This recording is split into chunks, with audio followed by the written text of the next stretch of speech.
Hello everyone and welcome to something a little bit different from what we normally do here on this channel. Today we are going to take my run-of-the-mill Switch and turn it into a cool Super Nintendo Switch. You may have seen custom Switch shells for your Joy-Con, your system, your Pro Controller, all that kind of stuff online. I know I have, and I've debated doing it before, but never really pulled the trigger. And then a company called eXtremeRate reached out to me and offered to just send me some. And so that's what we're going to do. We're going to try these out and give some feedback on them. And then if you stick around till the end of the video, you will find out how you can win a little something from them completely for free. Just to be totally clear, this is not a sponsored video. If I do run into issues with these, I will let you know. But quick glance at them, I don't expect to run into too many issues. So let's give it a shot. Just to tease you a little bit, if you do stick around, you will have a chance to win this Play Vital protective case for your Switch. They're like hard shells for your Joy-Cons and for your Switch itself.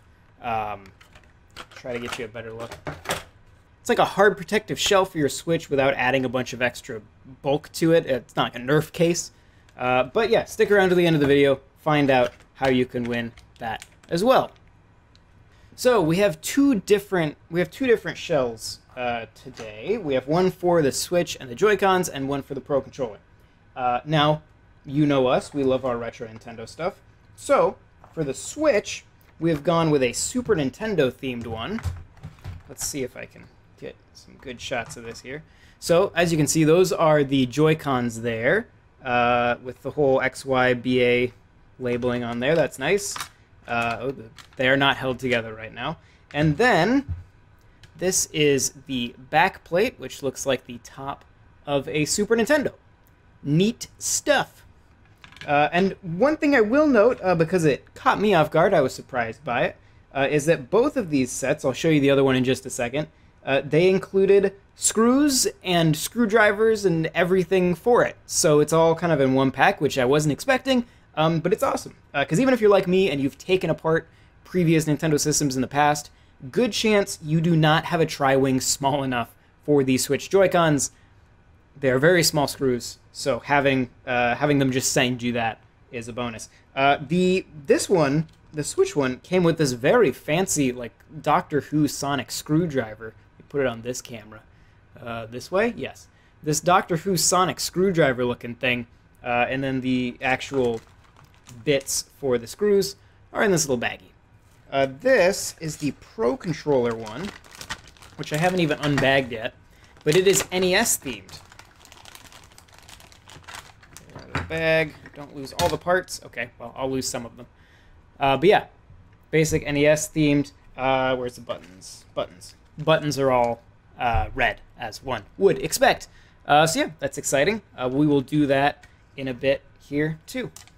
Let's give this a shot. I'm going to turn off my Switch so I don't accidentally start pushing buttons and playing a game. If you've never taken apart Joy-Cons before to replace like a controller stick drift or anything, here's what I will say. They are not a complicated disassembly by any means. It's mostly just that they're very small and can be a little awkward to deal with because of that. But don't be too scared of them. Once you get the hang of them, they're quite fun. And just to point out, so this, what looks like a needle on that camera, this is the bit for the screws on the back of these things. This is it's a tiny, I wonder if I can even keep it in focus. It's a tiny little tri-wing bit. So yeah, once again, great that they just send it along. So you'll notice I did wind up using my own personal screwdriver for this for most of the time. There wasn't anything wrong with the one sent. I just prefer mine. And it gives a little extra torque since it's just a larger screwdriver and was just a little bit easier to work with. I will say I did wind up using a lot of the included screwdrivers more on the Pro Controller, because there are some screws in there that are kind of hard to reach. I would also recommend the one thing that doesn't come with this package that is very helpful when working on Joy-Cons is a set of very needle nose tweezers to get at a bunch of the small little ribbon cables in there. You're working in a very, very confined space, so having something that can reach in and get to the tiny little latches on those ribbon cables is super helpful. This is also a great time if your Joy-Con is drifting to go ahead and replace that, which I actually wound up doing in one of my 2 Joy-Cons while I had it torn apart anyway. One thing to note if you're going to do a case replacement on either of these, especially if you're doing like buttons and everything like I am, is that it's pretty much a full teardown of both the Joy-Cons and the Pro Controller. The tablet portion of the Switch itself is pretty simple. You're really just taking the back off of that. But the Joy-Con in particular is a bit of an endeavor to totally tear down and take back apart, not because it's super complicated, but just because it is so tiny and you're working with a lot of itty-bitty parts. So keep that in mind if you decide to do this.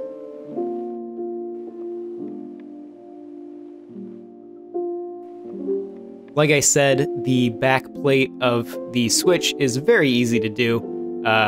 The most complex thing is taking off this little bit to get to the kickstand so you can replace that as well. But you don't have to go really any farther than that back plastic cover, so that's a very easy replacement to do.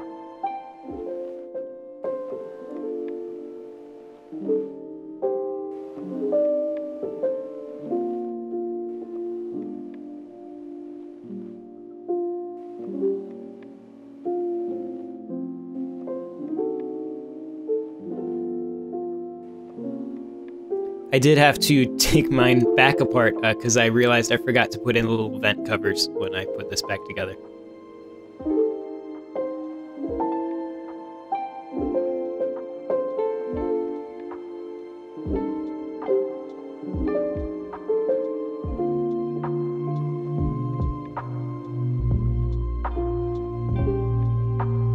Quick replacement on the actual tablet itself and wound up looking pretty good. So we'll pop the Joy-Cons on there, and yeah, you get a nice SNES themed Switch there.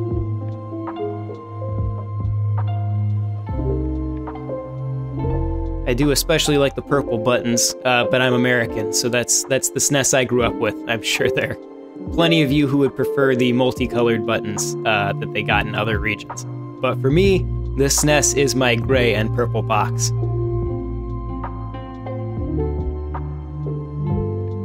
Alright, doing the Pro Controller now. This is a lot easier to do, not nearly as small, and only one ribbon cable to deal with, which is nice and chunky and easy to get to, so no big hassle there.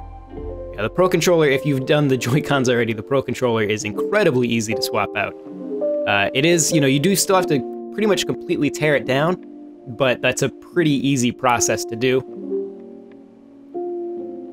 And it went back together very smoothly. Unlike the Joy-Cons, which no matter how many times I take one of those apart, I still seem to always have a little trouble getting those ribbon cables back in.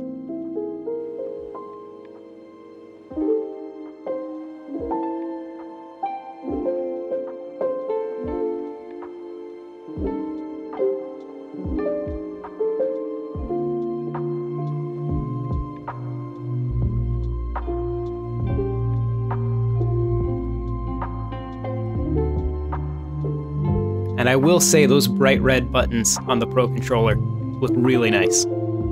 Thank you for watching. Overall, I'm pretty satisfied with the build of both of those. They're well put together.